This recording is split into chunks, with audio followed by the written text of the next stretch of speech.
La jeunesse des terrains d'aventure, il y en a, je dirais, deux. Il y en a une qui est historique, c'est qu'après-guerre, pendant que les gens reconstruisaient, on ne pouvait pas s'occuper des enfants.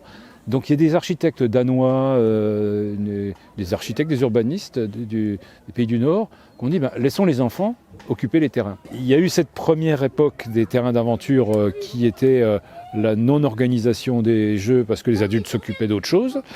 Et puis, ça j'ai connu dans les années 70, en Angleterre, il y avait 200 terrains d'aventure sur toute l'Angleterre. Il y en avait 80 à Londres. Et c'était l'idée que les enfants, accompagnés un peu de famille, s'occupaient et vivaient la vie collective de quartier à l'extérieur. Et quand j'ai su ça et qu'il y avait quelques terrains en France, quelques terrains d'aventure, voyant que des enfants n'arrivaient pas à s'inscrire dans des activités, il y avait même des parents qui ne pensaient pas inscrire leurs enfants dans des activités, on a ouvert des terrains où les enfants pouvaient venir spontanément. Quel que soit l'âge, venir spontanément, rejoindre les copains. Et j'ai monté le premier terrain d'aventure en Lorraine et au Sablon, le long de la voie de chemin de fer. Alors le principe du terrain d'aventure, c'est vraiment l'enfant fait ce qu'il veut, avec ce qu'il y a. Les limites du terrain d'aventure, c'est personne ne doit être forcé à rien, surtout pas par un autre ou une autre. Et donc, le respect des uns des autres, c'est la règle. Et l'animateur fait partie de la boîte à outils, mais ce n'est pas celui qui met les règles. Ça peut être des plus grands, et c'est soi-même l'enfant. Ce qu'on ignore souvent, c'est que l'enfant sait à quel moment il se met en danger, à quel moment il ne va pas être bien. C'est lui qui sait. Et moi, j'adore le terrain d'aventure parce que c'est un contexte où l'enfant peut se découvrir lui, avancer, pousser ses limites, mais rien n'est imposé, rien n'est interdit. Le terrain d'aventure, ce qui est très intéressant, c'est que c'est un espace de liberté.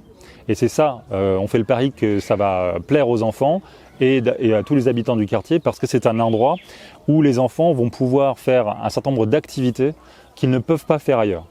Par exemple, construire des cabanes dans un espace boisé. Ça va être par exemple faire des trous dans le sol. On ne va pas les empêcher de le faire s'ils souhaitent le faire. Ils ont quelques outils qui peuvent leur permettre de le faire.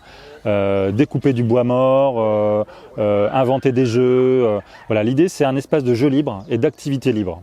Il y a un certain nombre d'activités qui sont possibles, qui sont proposées par les animateurs du CPN. C'est par exemple, il y a du matériel pour faire de la peinture, il y a des outils qui sont mis à disposition si on veut construire quelque chose, une cabane ou des petits objets pour soi. Il y a d'anciennes cabanes à chèvres, dont une qui permet de faire un saut à 2 mètres de hauteur sur un matelas amortissant. Donc là, les enfants vont pouvoir aussi expérimenter, pourquoi pas, la peur du vide, la peur de la hauteur. Ce qu'il faut bien comprendre, c'est que les enfants peuvent venir librement et repartir librement. Ce n'est pas un mode de garde. Donc un enfant qui vient, il est libre de ses mouvements, il peut venir repartir quand il veut, on ne le retient pas. C'est gratuit, évidemment. C'est un espace de gratuité et c'est un espace, une fois qu'on est dedans, de libre activité, c'est-à-dire qu'on peut décider de ne rien faire. C'est aussi une possibilité, c'est une option. On peut décider de ne rien faire, on peut décider de faire une activité à laquelle les animateurs du CPN n'ont pas pensé. C'est un espace aussi où les enfants vont retrouver le pouvoir d'agir sur leur environnement, ce qui est assez rare finalement dans la vie d'un enfant de nos jours. C'est-à-dire qu'aussi bien que ce soit chez lui ou à l'école, c'est rarement des endroits où on va pouvoir intervenir, modifier son environnement de vie.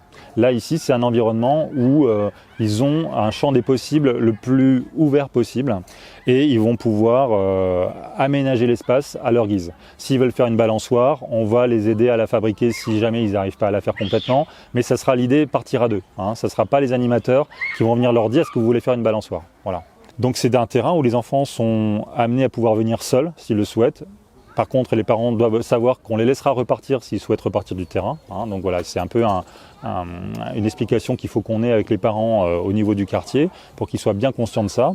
Et après, voilà, les enfants, à partir du moment où ils sont accueillis, on va leur expliquer le fonctionnement, l'utilisation des outils. Et quand ils auront acquis ce fonctionnement de base et les règles de sécurité de base, ils vont pouvoir les utiliser sur le terrain, sur l'entièreté des 3000 m² du terrain. Voilà. C'est Bruno qui est venu à notre rencontre pour nous dire que lui, il pouvait porter ce projet, il nous a présenté le projet. Et nous, on avait ce terrain-là où on avait nos chèvres avant, mais on a mis les chèvres ailleurs. Et on s'est dit que ce terrain-là, c'était vraiment idéal pour le terrain d'aventure, puisqu'il y avait beaucoup de matériel naturel, les arbres, puis on a déjà des cabanes et tout. Si ça marche bien, on aimerait bien le faire perdurer dans plusieurs périodes, pas tout le temps, hein, mais sur des périodes de vacances par exemple. Tout quartier devrait avoir des espaces couverts, mais des espaces où les habitants ont envie d'avoir des projets. Et donc c'est le centre social, mais plus ouvert et aux mains des gens du quartier. Et je crois que c'est indispensable.